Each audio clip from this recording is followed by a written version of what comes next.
What's up, everybody? Mike Araiza here, and welcome to the Hellion Rocks. Coming up, we've got Grammy Award-winning guitarist, songwriter, producer extraordinaire, the legend himself, Mr. Bob Kulick, best known for his work with Meatloaf, Lou Reed, Wasp, Motorhead, and of course, his work with Kiss. Motivated by his girlfriend, Bob has released his first ever solo record. We're going to talk about the new record, which is entitled Skeletons in the Closet. I don't know about you, but I'm stoked. Let's do this. All right, everybody, welcome to the Hellion Rocks. I'm your guest host, Mike Araiza. We have the living legend, Mr. Bob Kulick, on the line here. We're going to get right into his, and correct me if I'm wrong, his first ever solo album. Is that right, Bob? Yes, Mike, thanks so much for having me today. It is indeed my first solo record. Now, as I was looking through your press release on this here, we've got some riffs that have been around, I guess, perhaps maybe on some cassette tapes, maybe on some hard drives that made a culmination of half the album, and then as you started the album, you decided to add some new songs. Can you elaborate on that for us? Well, actually, the way this went down was I had been producing and had a studio in Los Angeles, and then the business changed and gave up my studio there and moved to Las Vegas. And my girlfriend, Julie Bergans, who was the photographer who took the pictures on the CD, the vast majority of them anyway, all the ones of me, suggested that I do a solo record after I had basically just checked out of thinking about anything like this whatsoever. But the truth was that with her encouragement, the fact that my former Balanced bandmate, Doug Katsaris, and I had written these 4 new original songs, London, Player, Not Before You, and Rich Man. These are the brand new songs, real songs, not riffs, not ideas. We had finished songs when we went to the studio. So when Julie introduced me to my co-producer, Bobby Ferrari, and I took one look at his amazing studio here in Vegas at Vegas View Recording, I knew that this was going to be the situation for me, because bringing in a cast of known musicians who I'd worked with in my past, Dee Snider, Robin McCauley, Frankie Benali, Vinny Appice, Brent Fitz, all the rest, Scott Coogan, Andrew Freeman, Todd Kearns, all of the people that I wound up having come into the studio had the experience of having this awesome, old school, real analog studio to work at, with an old school SSL with total recall for mixing, soundproof room that everything sounded like amazing in, like the old days, like Electric Lady Studios, like Record Plant New York or Record Plant Los Angeles or Power Station New York, where the other 5 songs on my record were recorded at Ace Studios back in the day. So that's the story of this record, finishing the 5 new songs, which then expanded to include the cover version of Goldfinger, which I felt was something I wanted to do, which was a cover tune that nobody else would ever touch, cover tune that nobody else could even conceive of doing, something totally different that would get some attention. So adding Goldfinger to the 4 original tunes, then went and discussed what to do, and the idea of taking some of the, quote, skeletons in the closet, songs that I've had around that really never saw the light of day, or if they did see the light of day, it was only for 1 second. And so the back 5 songs, India, Skeletons in the Closet, Can't Stop the Rock, Guitar Commandos, and Eyes of a Stranger, were then added to the 5 new recordings to make this Skeletons in the Closet. The nuggets from the past and the 5 new songs. So that's the story for this, along with the fact that my solo record, the first one I've ever done, features 23 guest artists. So I have a pretty good band backing me up. Yeah, I was looking over the roster. Andrew Freeman, one of them, Todd Kearns, notably known with Slash, both great artists and great singers. when it came to selecting the personnel, was it based on who was available, who was in Vegas at the time? Did you have a plan of who would fit the song? How did that all work out? Well, I never take time into consideration. That's why all my records take the amount of time they take, be it 3 months or a year and a half, as a couple of the compilations that I did in the past have taken, because of waiting for the proper artist, because of wanting it to be something special. And this was no less the case. We waited for artists, and we cherry-picked the people that we wanted to use based upon the songs. And in every instance, the right person showed up for the right song. And you mentioned Andrew Freeman and Todd Kearns just a minute ago. In both their cases, these were people who, while I knew Todd, I'd never worked with him before, and only had met Andrew Freeman upon seeing him at the Rock Vault with Robin McCauley and some of the other people who were on the record. So they were the two new guys that I wound up working with, and I couldn't think of any two better people to have on the songs that they respectively sang, because they are great singers. And even though I had not worked with them before, they became the new part of Dee Snider, Robin McCauley, people I'd worked with a lot in the past, and now here's two guys that are taking main positions on this record who I never worked with, but their vocals shine through. And that was something that I'm really proud of as well, that everybody that showed up had a smile on their face, being able to record at a great studio, happy with the song that they were playing on, happy to be playing with me, which, you know, who could ask for a better feeling than that? So that was really what this was about, the putting the ball in play. As my girlfriend had suggested, you know, if you do something, if you build it, they'll come. So, okay, I'll make a record and we'll see what happens. And honestly, I couldn't be happier with the results. That's amazing. Thank you for sharing that.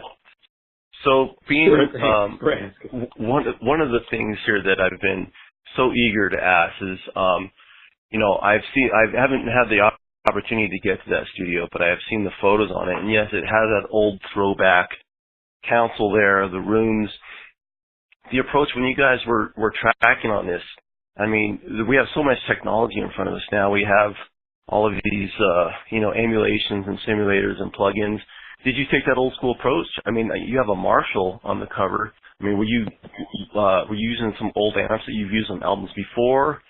What was that process? Well, the best of both worlds. So you see the gear that's there. He does have all of the analog equipment that one would need to make for the old school delays, verbs, you know, the compression, EQ. So none of that's in the box, so to speak, i.e. on the Pro Tools. But having said that, it does have an elaborate Pro Tools setup, and we're not shy about using the tools that are available to enhance organic recordings. So, right. You know what I'm saying to you? So even in the past, one could do, even on analog tape, 10 drum takes and cut the tape to splice them all together good enough that it would work. Today, with a copy paste, cut and paste, and all of that stuff, we do use that instead. But the point is, when you have a Frankie Banali playing, you're not thinking about copying and pasting and cutting and pasting. You're thinking about the great organic performance that the guy is giving us.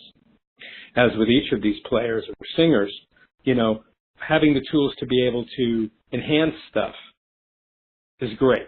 We don't need pitch correct like other artists need pitch correct, which is not to say that somebody wouldn't grab a flat note and, all right, so it's just a tad, but the performance is so great that we would keep it. You know, of course, utilizing the tools that are available is one thing, but having that studio to be able to have the soundproof room where the drums sound amazing in there, where the cabinets for the Marshalls sound amazing in there, not plug-ins and not any kind of synthesized guitar sound. That I'm playing through an old 80s Marshall that I had doctored, and we used a couple of other Marshall heads and a couple of other combinations depending on what we were doing, like for the clean sound and stuff like that.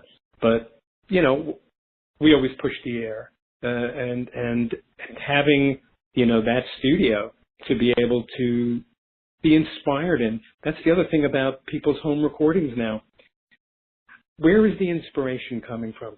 When I go to a real studio and I sit in the driver's seat, say, in the middle there, where the speakers are hitting you just the right way, and you're playing, there can be no better spot to be. There could be no better place to hear and to record and to feel inspiration when it sounds like what you always wanted it to sound like, or whatever volume you want it to sound like. And so I really feel that in a lot of ways, people missing this recording experience today because of the change of the business and because of the budgets that are allowed and because of what people think is acceptable based upon people no longer listening for quality, like we used to back in the day where we'd go over to, somebody's house and listen on their elaborate stereo system. I have a friend who's an audiophile. He's got an amazing system. I listen to all my stuff when I can at my friend Larry's. He's got the real deal stuff like we used to do back in the day. Oh, he's got a Harman Kardon with those amazing speakers. Let's go check out this CD. People are listening through their iPads.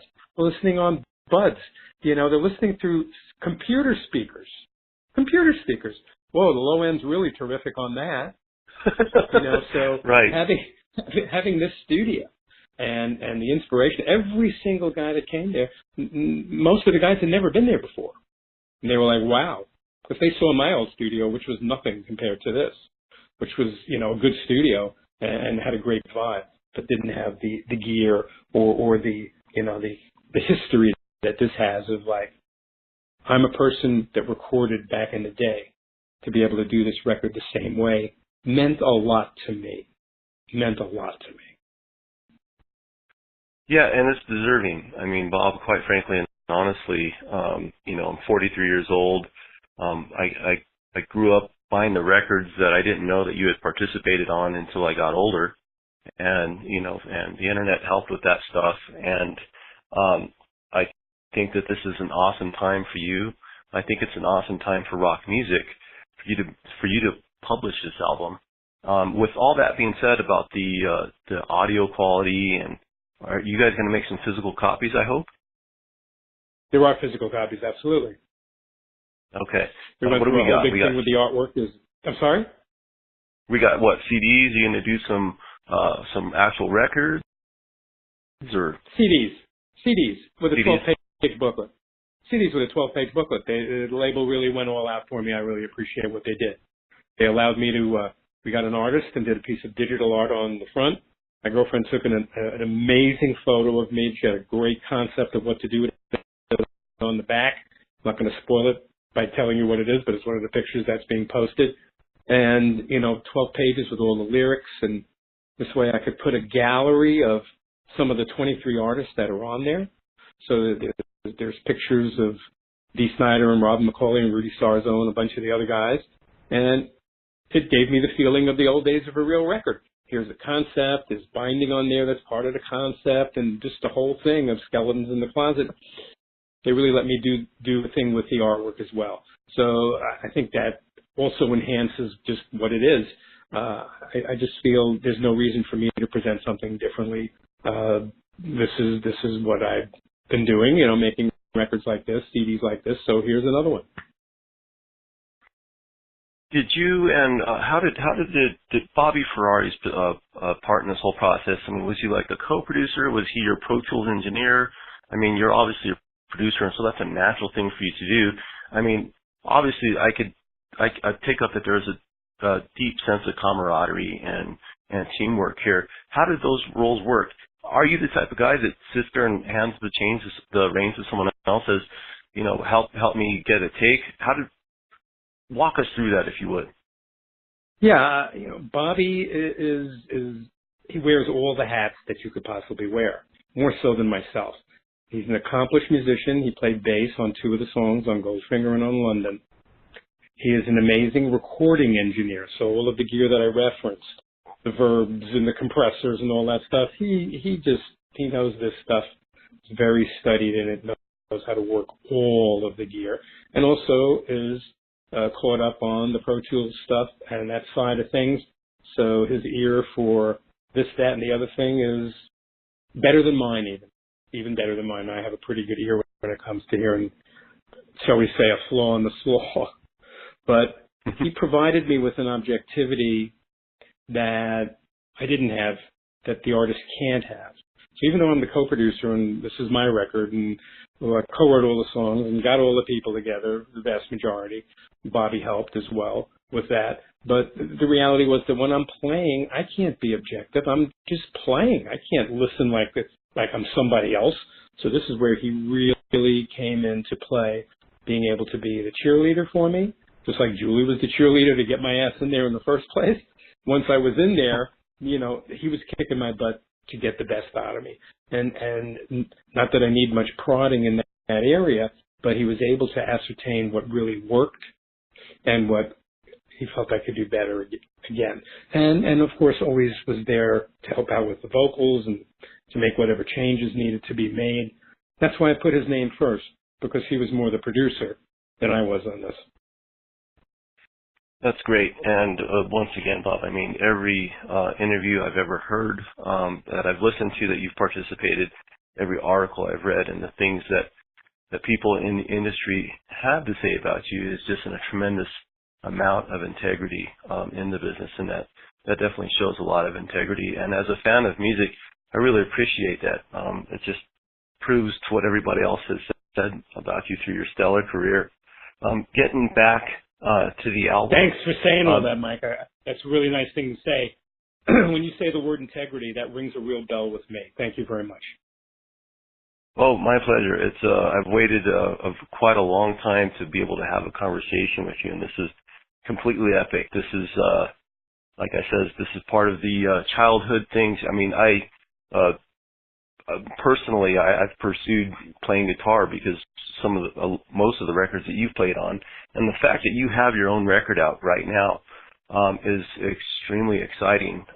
Someone with the history that you have, and just being able to be present in an industry and maintain that integrity throughout all the things you've been through, and to have it get to this summit of this solo album, I think is just beyond exciting, not just for rock and roll, but for the instrument as guitar, which, you know, you've been able to so effortlessly hold on to and establish for decades. It's amazing. I've had the privilege to listen to some of the tracks. You guys provided us some of the tracks to listen to. They're amazing, and quite frankly, there was a lot of heaviness on there. I was like, wow, there was some heavy riffs on there. There was some riffs that have the songs were pretty timeless to me, and the vocals were all matching. And I can tell that you put in a lot of thought and a lot of heart into this record. And all of us owe your girlfriend a thank you for her pushing. Thank you so much for saying that. Yeah, I mean, we got to give the props for it. You know, a good woman will always motivate us. You know, because you're right, it's not easy, and it's gotten harder, and so it'd be easier to run and stick your head in the sand and just say, I had a great career, I did all of that. But now that I'm at this point, as you're saying, I feel the same as you do. I'm very excited about this, and it's burgeoned into, now I have the Kiss Cruise with my brother, and guess who's playing with me? Todd Kearns and Brent Fitz are going to play with Bruce and I. So here's, all three of them are on the record. I'm like, is this a coincidence? Is this an accident? Is this just one of those things? No, this is the synchronicity and fate of what has happened. Just like now Motorhead is going to put out the covers record. I produced 4 of the songs on that record. So now the song that I won a Grammy for, that they won a Grammy for, Whiplash, be featured again on this record alongside God Save the Queen. My idea. I was the one who suggested that to Lemmy to do that song. And so to see that up and running again, how could I not be excited by that? It's a I great didn't know thing. that you were good. That is a great thing, and congratulations on that. So speaking of your brother, didn't he have a part in this album as well? Bruce plays guitar with me on Guitar Commandos from one of the retrospective songs from back in the day. And he also co-wrote Not Before You, along with Doug Guitarist, who I mentioned earlier, and played bass on that track. So yes, he is visible on the record. Cool, and I also see you got Eric Singer in the mix as well, right? But yeah, Eric happened to play on this song, and this is one of the songs that are part of the retrospective part. This is one that, however, had never been released before. So yeah, having Eric on there was kind of a fun thing to just listening to that, we all listened to it, we all thought it fit with the rest of these songs, and it really does fit the rest of these songs. And, having him on there was just like more icing on the cake. Yet another one of my, modest 23 people band that I have on here. Are you going to do a CD release party like in Vegas or something like that at one of the clubs? Yeah, I'm about to get into that now. Yeah, we'll be doing one. No, so do you want to? Are you guys still in the works of it? Is it going to be like yes, in the clubs with information to be coming soon. Okay, so we'll all definitely stay tuned for that. You going to be taking any of the CDs with you on the Kiss cruise? I'm sure the Kiss Army would be anxious to know if there's going to be any availability. Yes, of absolutely. We'll have CDs on the boat. I'll be able to autograph some CDs and do all of that stuff. So that should be a great opportunity. I played the pre-Kiss cruise party a couple of years, and the people that showed up were amazing, and the boat will just be 10 times the amount of what showed up. So it should be quite an experience. And the other Kiss-related item was that I've been in touch with Gene Simmons of late, and he's going to be putting out a box set of recordings that were from back in the day that were never released before, songs that he has in his catalog, his skeletons in the closet, so to speak. And 4 of the songs I co-wrote with him. So that'll also be making an appearance at some point soon. So as you say, sometimes, all this stuff attracts other stuff, and here's a bunch of stuff all happening at one time thanks to my putting the ball in play. So it's a good example for people that, inertia, doing nothing sometimes is the total wrong thing to do. And sometimes you have to pick yourself up and put the ball in play to make things work. And have a girlfriend that's going to motivate you to do it, right? Yeah, exactly. She certainly could do that. And take those great pictures as well. Yeah. Yeah, yes, absolutely. Did you have a guitar that seemed to have that vibe, like you would always reach over and say, I'm going to grab this guitar for this track? I mean, was there a methodical approach in that? You being a producer and having so many years of experience of doing albums and playing guitar on so many albums, or was it just kind of what was available? Yeah, you can preconceive any and all of it, but until you get in there and do it, well, I wanted to use this guitar, but now that I hear it in the track, it's just not jumping out. Let's try something else. And that's why I always say to people, you need the commitment to excellence, the flexibility to be able to adapt to the circumstance, and the patience to understand that things sometimes take a moment. And so the recording process, as much as, and even on this record to an extent that I usually don't do, I wanted to preconceive a few of the solos that I played on here, rather than just wing it like I would usually do, just be inspired and wing it. In this case, I wanted to preconceive some stuff because I wanted to come up with things that I had never played before, so that when I listened to my solos, I could feel, wow, this is something new that you came up with, rather than cool licks all put together, but it's part of my vocabulary, if you know what I'm saying. So I was particularly excited to see that those ideas under the microscope played for Bobby. So I have a set solo for this. He's like, you're kidding. I'm like, no, I wrote a solo for this. Here it is, and I played it down. He was just like, you just need to play it better. But I hear that. Yeah, it's great. So, we had some fun in that way too, that, I was able to audition a whole solo for him to be able to, maybe just play something different at the end, but the rest of this is great.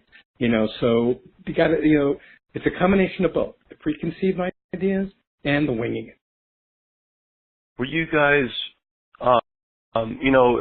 today, with Pro Tools, you had mentioned earlier about sitting in that chair, right, in the sweet spot of a studio and where everything happens, where you hear it and you just hear it at its purest moment, and you just hear it at its purest organic state. Nowadays, there's this big, HD monitor where everybody's seeing the performance. Were you guys focused on the new way of focusing on the click, or were you guys doing it like you did back in the day, where we were doing a feeling thing? The drums were already there and we're playing to the drums. What was your guys' approach? I mean, were you guys click discipline, for you guys? Vibe discipline? I'm interested to know. When you have world-class musicians, you get both. You get click discipline. You get people who can play with the click so that the stuff is on the grid so it can be edited if necessary. It can be copied and pasted, it can be cut. If you just wing it through there, you can't do any of that. So you can't use what's good about what can be done to help make it even better. So having great artists to be able to create the vibe that was then captured in a great way, it's like okay, drums sound great, that snare is killing. How long would it take Scott Coogan and Frankie Benali and Brent Fitz and Vinny Appice and these guys to play? Because they're all great.